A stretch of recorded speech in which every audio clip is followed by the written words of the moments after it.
Gua kan dari kampung memang ngerasain tuh, kebetulan kakek gua ada sawah sendiri, nanam padi, terus ganti nanam jagung segala macam. Nah, itu gua ngerasain tuh, gua sama dedek gua main ke sawah, main-main di pematang atau pengairan sawah itu. Nah, lu anak Jakarta lu ngalamin nggak kayak gitu? Ada nggak dulu waktu kecil lu ketemu atau ngerasain main di area lahan sawah gitu-gitu? Kalau main, cuman main doang ya. Main sih pernah lah, ada lah di pinggiran-pinggiran Jakarta sih dulu masih ada tuh kebun-kebun, ladang-ladang gitu sih masih ada. Sawah sih nggak pernah ketemu tanaman padi itu ya pas lagi main keluar kota. Baru tuh ketemu tanaman padi, tanaman jagung. Nggak pernah kalau kecil main, ya paling main kalau mau main di alam gitu ya mainnya main itu di sungai gitu, nyari-nyari apa encu kan, nyari ikan-ikan kecil-kecil itulah, juga nggak tahu tuh buat apa. Buat makan cupang ya? Kayaknya sih dipakai buat begitu. Berarti kalau kita kecil dulu SD mungkin tahun-tahun 90-an ya, 90-an pertengahan udah cukup susah ya ketemu sawah di sekitaran Jakarta. Sawah? Yes. Nggak ada malah kayaknya. Nggak ada. Yang sepanjang pengetahuan gua sih nggak tahu ya, mungkin kalau teman-teman pernah ada yang tinggal di Jakarta dulu waktu tahun-tahun 80-an, tahun 90-an ketemu ada sawah di dekat rumahnya sih ya lebih beruntung dari gua berarti. Seru tuh apalagi waktu lahan kakek gua habis panen, lagi panen, kita panenin jagungnya segala macam, itu seru banget. Lagi nggak pernah ngerasain. Ya tahu dulu pernah dapat tiba-tiba orang kenalan bokap gua gitu misalnya, datang ke rumah yang ngasih jagung apa ngasih udah hasil iya udah hasil pertanian ya.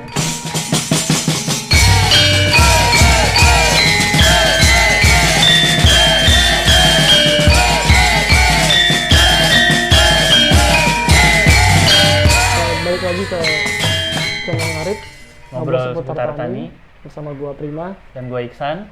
Ya, untuk ngobrol-ngobrol kita di seri ini ya.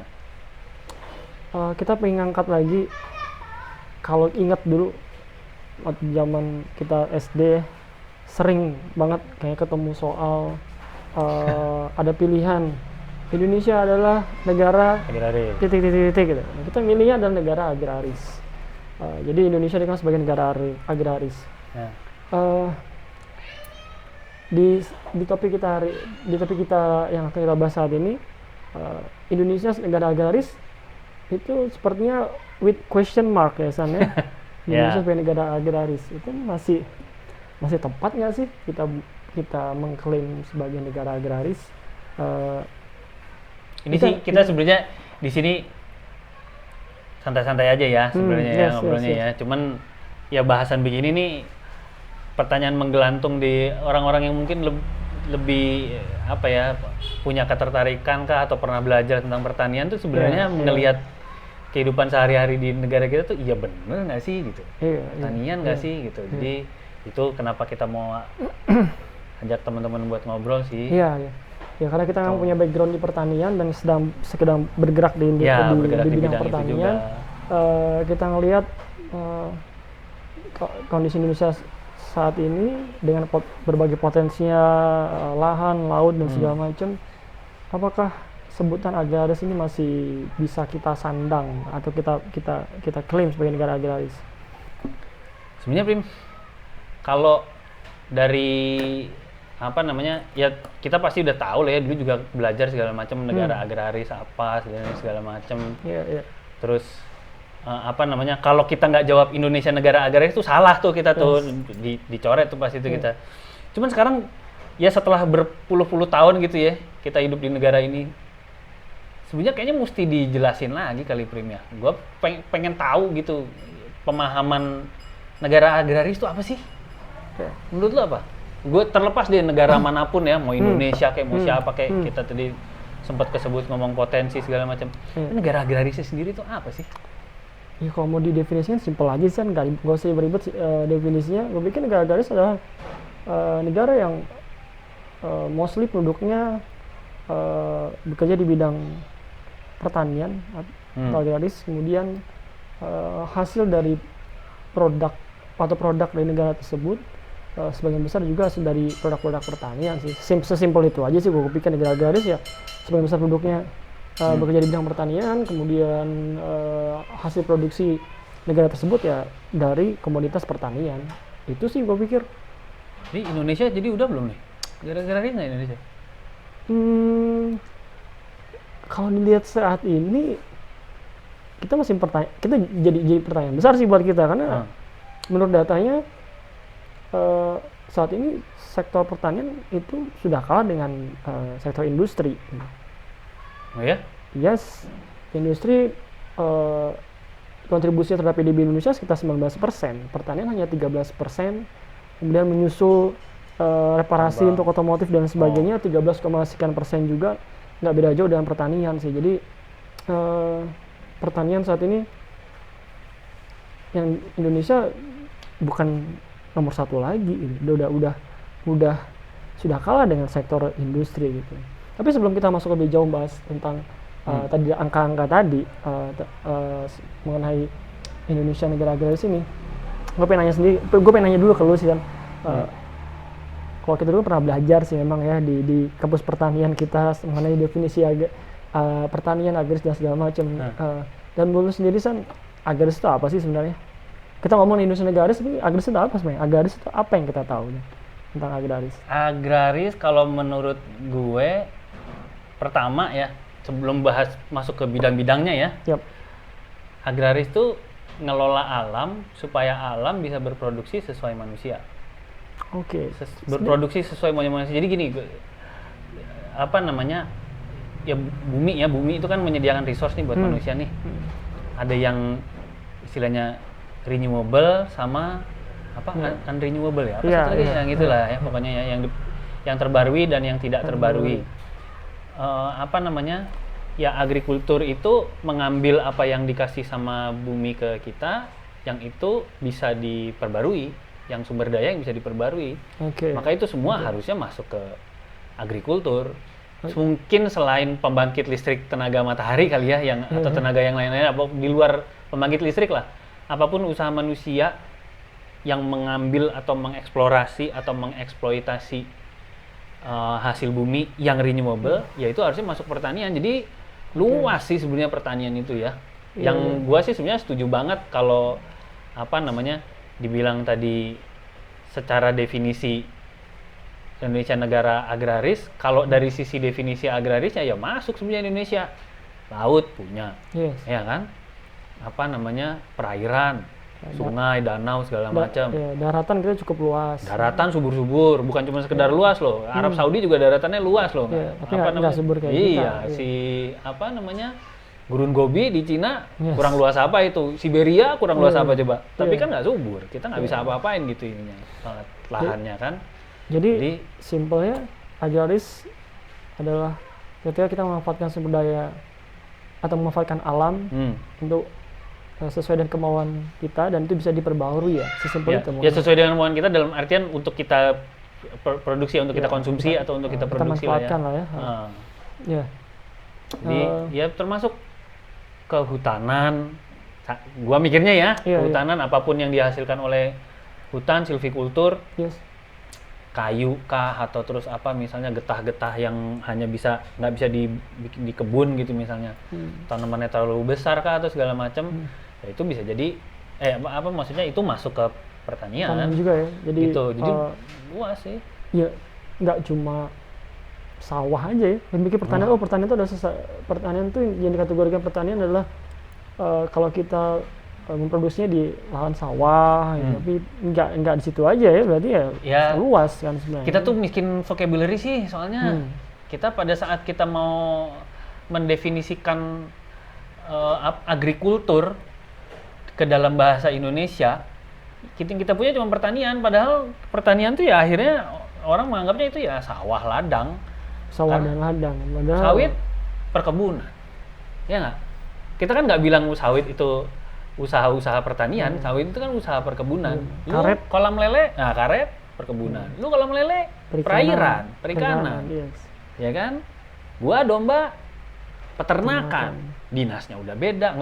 Kalau ngomongin ini ya, kalau ngomongin apa namanya struktural pemerintahan gitu. Tapi intinya dari situ begitu kita bilang pertanian, bingung sendiri, Prim. Ini yang diomongin agrikultur atau sawah ladang.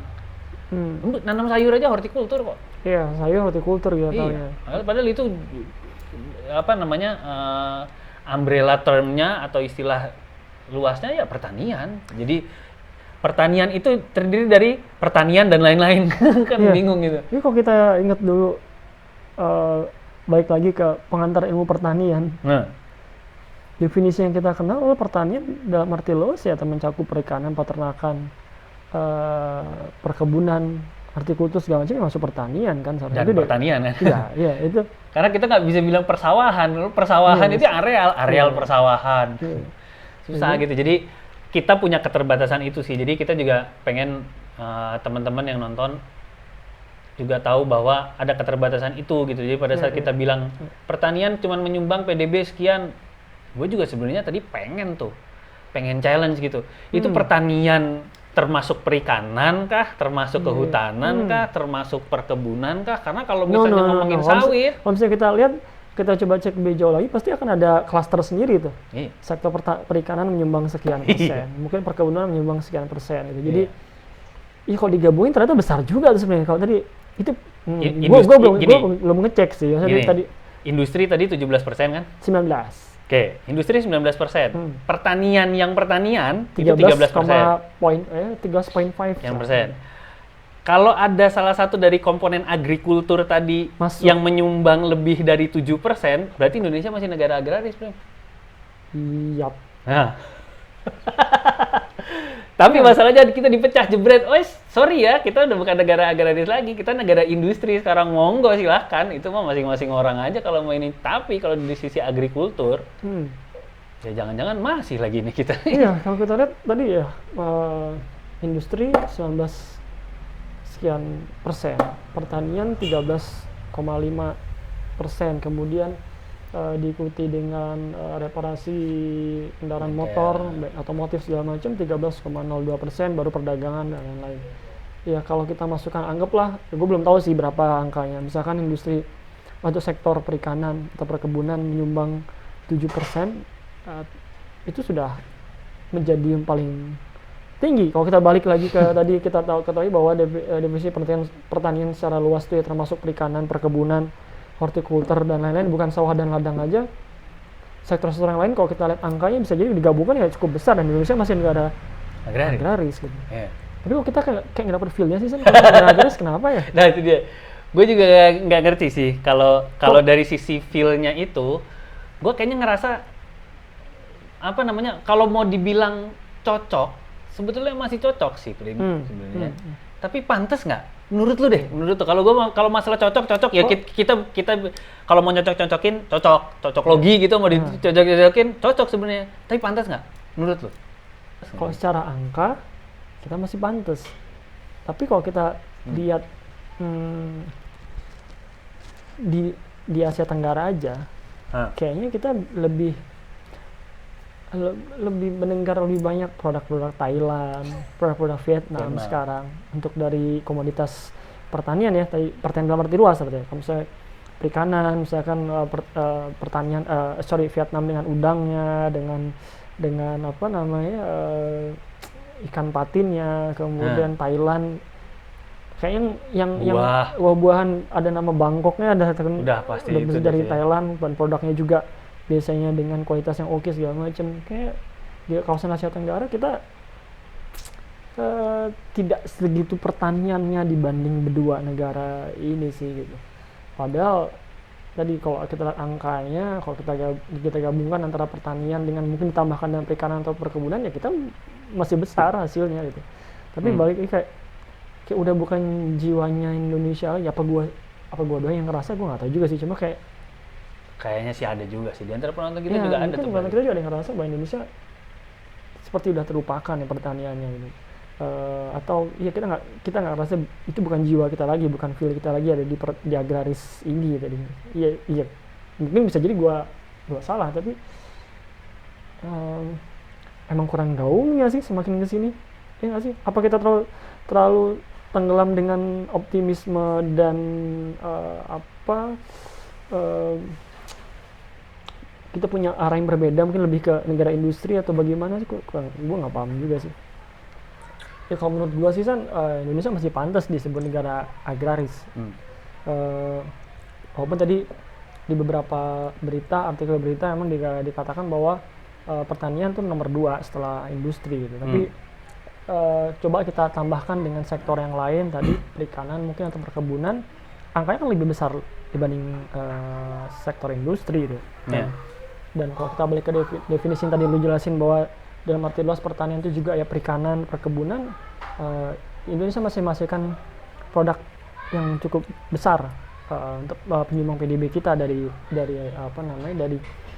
sektor pertanian secara luas tadi. Dan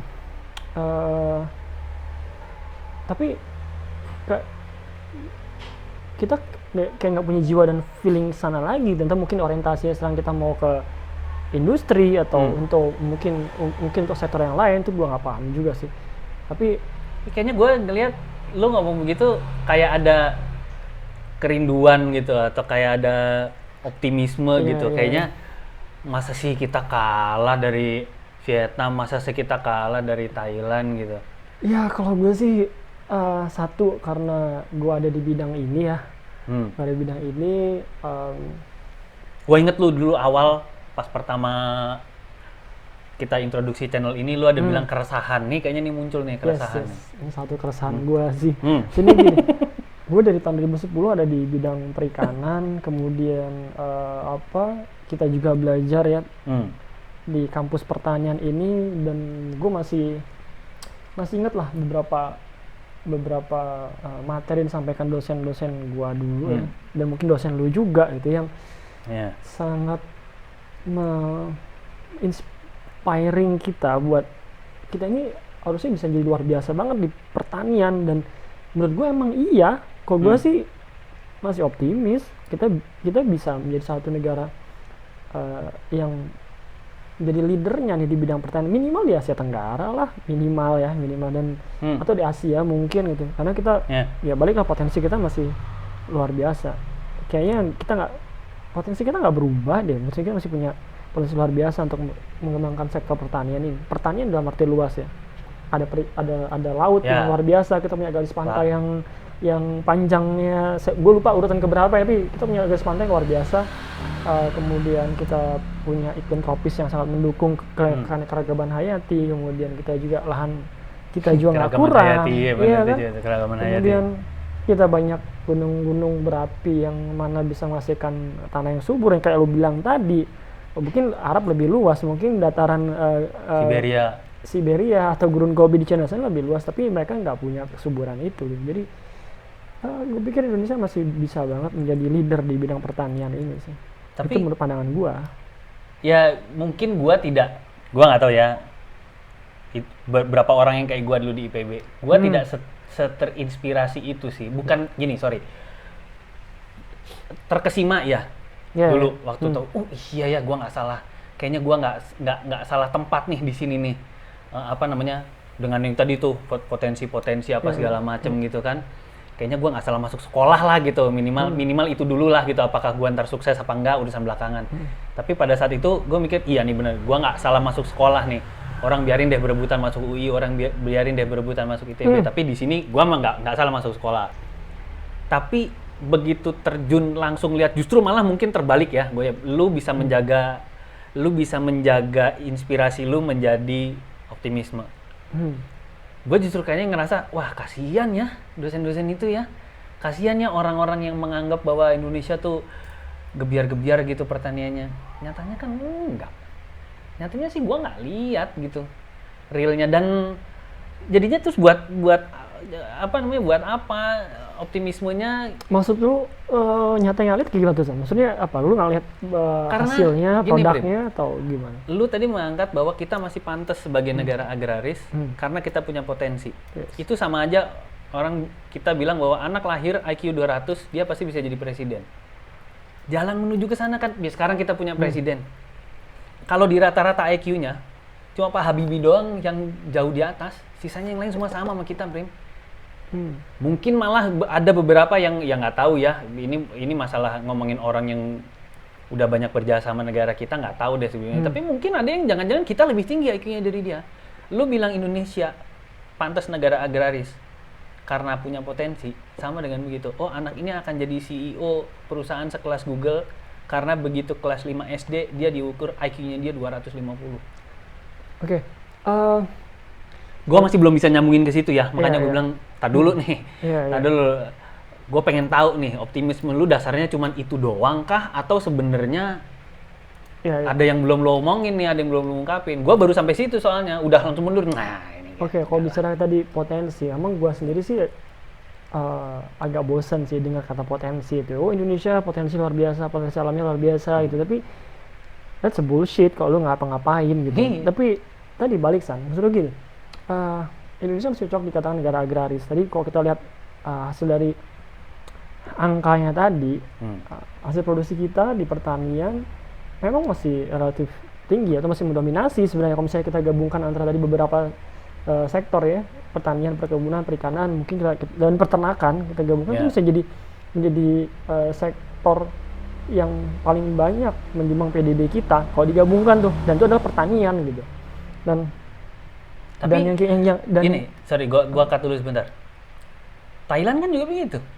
Vietnam kan juga begitu. Kalau dicek sama dia PDB-nya dibagi-bagi dengan segala macam itunya. Begitu dicek, ya yang nomor 1 tetap agrikultur. Yakin gua. Kenapa mereka bisa kayak begitu, kita enggak gitu loh. Mereka lebih, kalau buat gua ya, kita lebih cocok sebagai negara agraris, tapi mereka lebih pantas. Mereka lebih tidak cocok dibandingkan kita, tapi mereka lebih pantas. Karena hasilnya yang lebih dikenal. Tapi Karena cara mereka men-treat agriculture itu loh. Cara mereka menteri pertanian masalah itu kita menteri. Jadi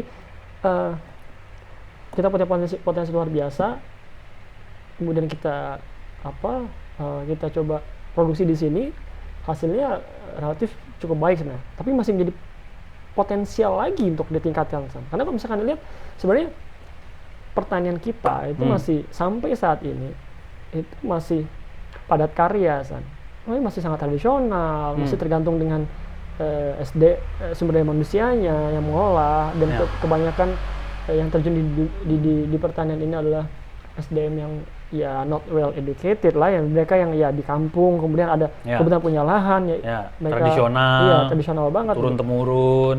Dengan sebagian besar seperti itu metode pertanian kita aja, hasilnya udah seperti ini gitu. Gue ngebayangin kalau misalkan ya itu potensi, ya itu karena karena sekedar potensi gitu loh. Itu masih sekedar, ya itu betul. Gue sebel banget sih kalau dengar, kalau kita tahu bangga dan Indonesia punya potensi luar biasa. Ya itu buktinya kan. Itu kita harus kita realisasikan. Tapi tadi gue masih optimis kita benar-benar bisa menjadi leader di bidang pertanian ini, sampai kan kita lebih balik lagi punya orientasi kita dalam arti banyak stakeholder ya, artinya nggak cuma pelakunya aja, tapi juga yang lain-lain lah ya. Stakeholder lah benar. Iya. Ada kita punya orientasi yang sama untuk bahwa pertanian ini kita concern dong ke sini gitu, dengan mungkin dengan intervensi teknologi. Kalau kita lihat Belanda lah atau Jepang, ya mungkin teknologi kita ketinggalan jauh. Kita mungkin nggak harus apply teknologi se-advance mereka, tapi mungkin dengan sedikit intervensi teknologi, gue pikir pertanian kita lebih nah ini nih. Gue kan udah belajar di industri nih, teknik industri.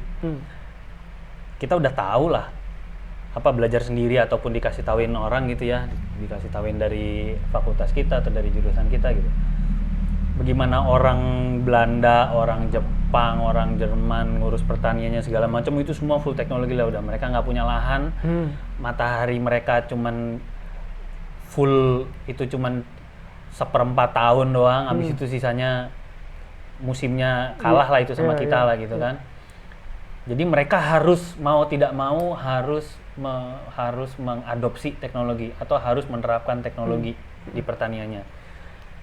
Nah, di kita kan adopsi teknologi kayak begitu tuh udah banyak yang gagal. Karena terbukti sampai sekarang orang sudah mengaplikasikan teknologi di pertanian sudah dari tahun 70, dari tahun 80, dari tahun 90. 40 tahun, Brim. Masa iya Indonesia yang punya, lu bilang tadi potensi segitu ininya, teknologi itu nggak bisa bantu sih? Biar sedikit deh. Tapi bener-bener akhirnya balik lagi kan, padat karya lagi yang dibilang bahwa pertanian itu padat karya. Sekarang bayangin deh, dengan tenaga kerja yang sama, kalau produktivitas per kapitanya itu naik gara-gara ada teknologi, berarti kan gila-gilaan, Brin. Kita kan baru bisa pantas dibilang negara pertanian, menurut gua adalah itu. Kalau kita menerapkan teknologi yang cocok sama kita, gitu loh. Iya. Ya nggak? Gue sepakat di sini. Ya, penerapan teknologi yang pas, yang cocok atau di kita nih. Itu maksudnya gini. Emang kalau gue lihat nih pengalaman gue lihat 3 tahun ke belakang gue coba masuk di industri kopi. Kalau gue lihat nggak butuh yang ya Indonesia memang dikenal dengan satu penghasil kopi terbesar di dunia ya. Nomor 4 atau nomor 5 gue lupa ya, setelah Kolombia atau Vietnam gue lupa. Ya Brazil paling besar, kemudian berikutnya Kolombia dan Vietnam atau baru Indonesia kalau nggak salah. Tapi itu memang bukan endemik sini kan? Afrika. Ethiopia sih nggak salah awalnya. Nah, kalau nggak salah gue lupa juga nanti. Ya pasti, tapi bukan endemik sini ya? Iya, bukan. Beda lama. Tapi gini, setelah gue salah satunya aja, setelah gue masuk ke atau gue coba masuk ke industri kopi ini, ternyata kita masih banyak salah loh di hulunya, dan ketika diperbaiki sedikit itu nggak banyak intervensi teknologi nggak banyak intervensi teknologinya. Ada intervensi teknologi itu dan masih sederhana aja ya, itu udah sangat berpengaruh terhadap hasil produksi, kualitas dan lain sebagainya tuh di tingkat hulu, tanpa harus yang macam-macam banget ya teknologinya. Tapi yang missing linknya adalah ternyata ini si petani kopi ini udah berpuluh tahun ada di kebun kopi ini. Ternyata masalah wawasan mereka, masalah pemahaman mereka akan kebutuhan konsumen, perubahan tren pasar segala macam itu nggak sampai ke mereka. Akhirnya mereka juga ya bercocok tanam ya atau bertani kopinya ya begitu-gitu aja gitu. Jadi ketika kita edukasi bahwa market seperti ini seperti itu membutuhkan kopi yang seperti itu, kita berikan wawasan, kita berikan knowledge lagi ke mereka, kemudian dengan sedikit tambahan teknologi nggak sulit lah. Teknologi misalkan kalau tadinya mereka sortir dengan manual, sekarang ini ada alat nih buat sortir, itu aja itu udah bisa sangat membantu meningkatkan produktivitas dari hasil dari produksi mereka dan juga kualitas gitu. Jadi berarti yang tepat guna maksudnya? Ya tepat guna ya, tepat guna teknologi nggak harus yang advance dan luar biasa seperti yang diterapkan oleh kita nggak terlalu butuh rocket science seperti itu, tapi tadi gue balik lagi kita masih punya potensi yang bisa dipush lagi nih. Effortnya sepertinya kalau tadi lo bilang udah bertahun-tahun kita coba intervensi teknologi nih. Itu di salah satu komunitas tadi kalau gue lihat masih banyak loh yang belum kena, maksudnya belum tahu atau belum paham antara ini kebutuhan marketnya, kemudian di hulu lo ngerjainnya begini ya dengan karena begini mereka juga petani dipush untuk menggunakan petani atau budidaya dipush untuk menggunakan teknologi seperti ini seperti itu gitu. Kadang-kadang mereka resisten, nggak mengubah pola bertaninya. Nah, tadi dulu nih, kalau buat gue ya, gue mungkin punya angle yang rada berbeda nih, sedikit lah, berbeda sedikit. Kalau gue berpikirnya, petani itu sebenarnya paling tahu apa yang dia butuhin.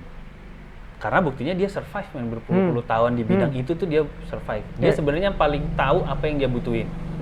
Problemnya adalah kita datang ke situ dengan pertanyaan yang tepat atau dengan solusi, atau kita membawa sesuatu yang menurut kita adalah sebuah solusi, adalah sebuah jalan keluar. Soalnya gini, kita bisa kasihin dia jalan keluar.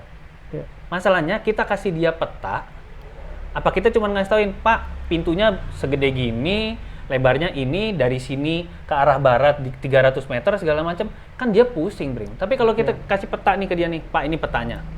saya udah petain ini daerah sini, ini petanya, Bapak kan mau nyebrang sungai Pak, nih lihat sendiri nih di mana di jembatan segala macam. Kalau menurut gue di situ permasalahannya, pantas nggak pantas kita sebagai negara agraris itu, kita men-treat petani sebagai orang yang harus kita bimbing, kita tarik-tarik, sini loh, sini loh, atau orang yang bisa mikir. Oke, gue paham poin lo. Jadi susah gue sih nggak ngerasa potensi bisa dijembatani dengan teknologi kalau terus kita masih tetap menganggap bahwa petani itu nggak tahu apa-apa deh, udah deh itu orang itu deso deh orang itu deh bertahun-tahun dia di situ nggak pernah keluar. Gua dong tiap dikit gue bisa dapat jurnal ilmiah ini, jurnal ilmiah itu. Bullshit man, jurnal ilmiah lu nggak bisa ditanam tumbuh jadi tunas kok.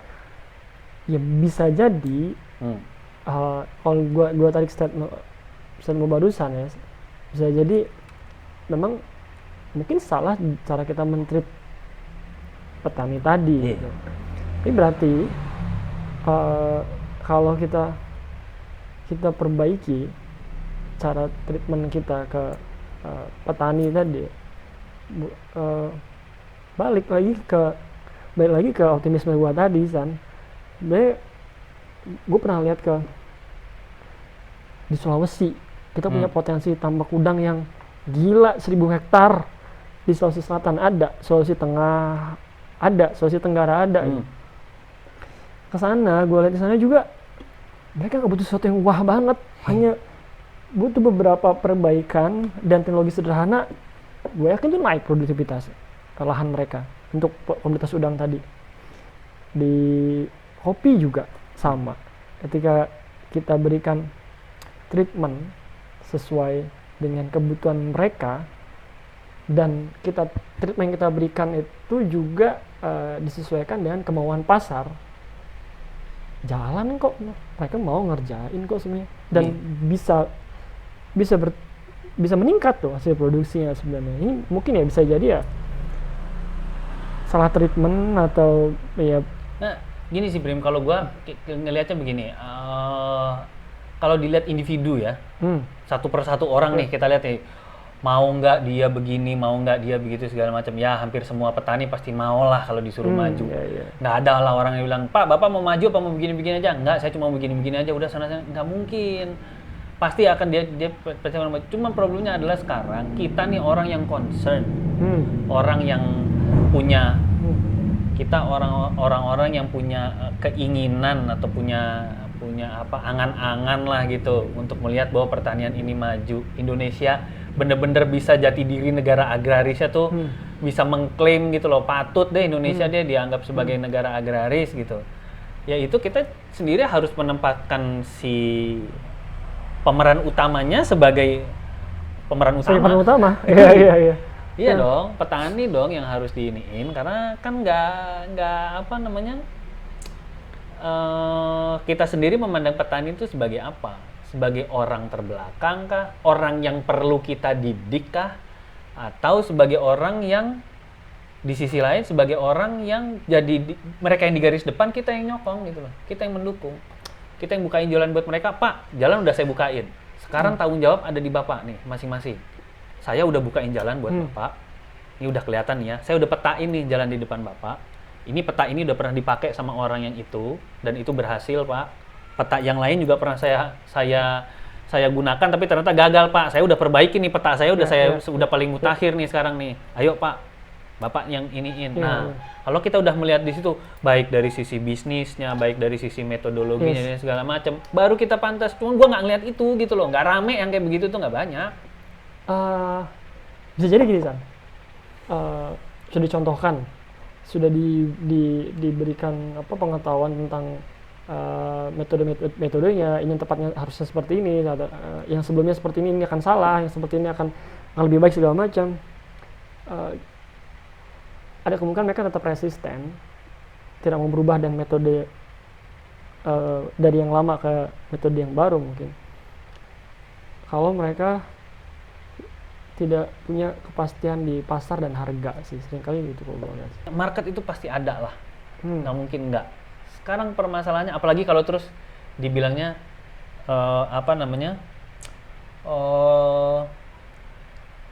kualitas produk kita jauh di bawah Vietnam, kualitas produk kita jauh di bawah Thailand. Sekarang pertanyaan gua, kualitas itu yang nentuin siapa?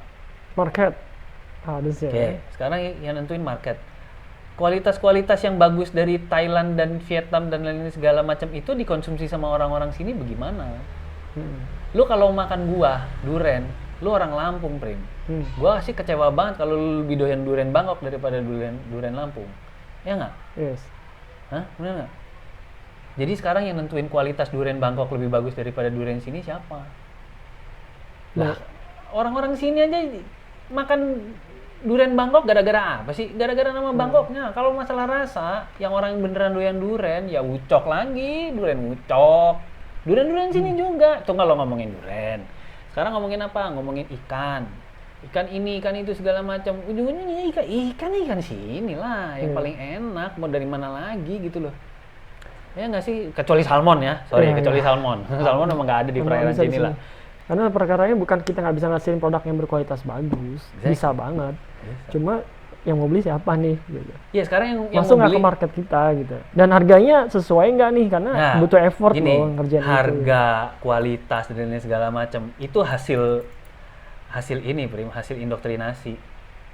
Ya, artinya itu kita bisa. Kalau lu kopi kayak begini, harga 18.000 sama kopi yang ada merek lambang perempuannya tuh 48.000, lu mau beli mana? Ini kan kualitasnya sama atau malah lebih bagus. Kenapa lu beli yang 48.000? Kan itu pertanyaannya. Ada indoktrinasi. That's promotion things. Ya, indoktrinasi dalam artian itu didoktrin ya. Maksudnya diajarin gitu loh ke kita gitu. Tapi kalau dari sisi ininya, dari sisi kualitas produknya, kita ngomongin dari itunya aja dulu deh. Market nggak ada habisnya, Prim. Ya. Itu. Market itu bisa diedukasi dan perilaku konsumennya bisa berubah. Bisa dihipnotis, market juga bisa dihipnotis. Itu bahasan berbeda sih. Udah masuk ke ilmu marketing lagi jadi. Tapi intinya pertanian kita bisa ngasih produk berkualitas bagus yang nggak kalah dengan tadi produk dari Bangkok, dari Vietnam dan sebagainya kita bisa banget. Cuma masalahnya adalah kalau pertanian kita ngerjain ini diserap nggak nih oleh pasar gitu dan baik marketnya teredukasi membutuhkan ini, tahu bahwa produk ini oke, petani mau ngerjain kok produksi dan itu pasti akan semakin meningkat lagi produksi kita di pertanian itu. Jadi gue masih pengen banget sih bahwa Indonesia kembali menjadi dikenal bahwa kita ini pertanian banget loh gitu. Dengan berbagai produk yang bisa nembus pasar di mana aja, walaupun pasar kita sendiri luar biasa ya kebutuhannya gitu. Tapi gue optimis dengan perubahan treatment ke petani bahwa tadi kayak lo bilang petani adalah tokoh utamanya. Kalau di satu film itu dia tokoh utamanya. Kita sokong aja kebutuhannya apa, kostumnya mungkin lightingnya dan sebagainya bisa jadi cantik kok kayak gitu. Jadi mungkin bisa jadi jelas lebih tinggi lagi sih PDB kita disumbangkan oleh sektor pertanian itu gue masih meyakini itu San. Gue sebenarnya tetap memendam keyakinan, Prim. Meskipun bagaimanapun tadi gue berpikiran bahwa sekarang kita nih ya jauh lah, belum patut lah, belum pantas gitu. Tapi gue sebenarnya masih memendam keyakinan. Kenapa? Karena kita pernah Indonesia negara agraris itu pernah. Mungkin title Indonesianya belum Indonesia waktu itu ya. Dari sejarah tuh memang kita sudah pernah jadi negara agraris, baik sejarah yang berjaya, masa jaya maupun masa kelam. Tapi Indonesia tuh sebenarnya pernah jadi negara agraris. Kita jadi ada cerita yang membuat kita jadi di titik ini sehingga kita belum patut jadi negara agraris, meskipun agraris tapi belum patut gitu loh kayaknya. Oke, kayak gimana tuh ceritanya San? Kayaknya kita bahasnya kita sambung lagi di edisi berikutnya aja kali ya. Di seri berikutnya. Oke. Jadi akan kita bahas Indonesia sebagai negara agraris ini ternyata sepertinya masih punya histori lagi di belakangnya tuh. Baik masa kejayaan atau masa kelamnya. Menarik tuh dibahas tentang Indonesia negara agraris. Oke, tetap di channel kami. Mari ngobrol.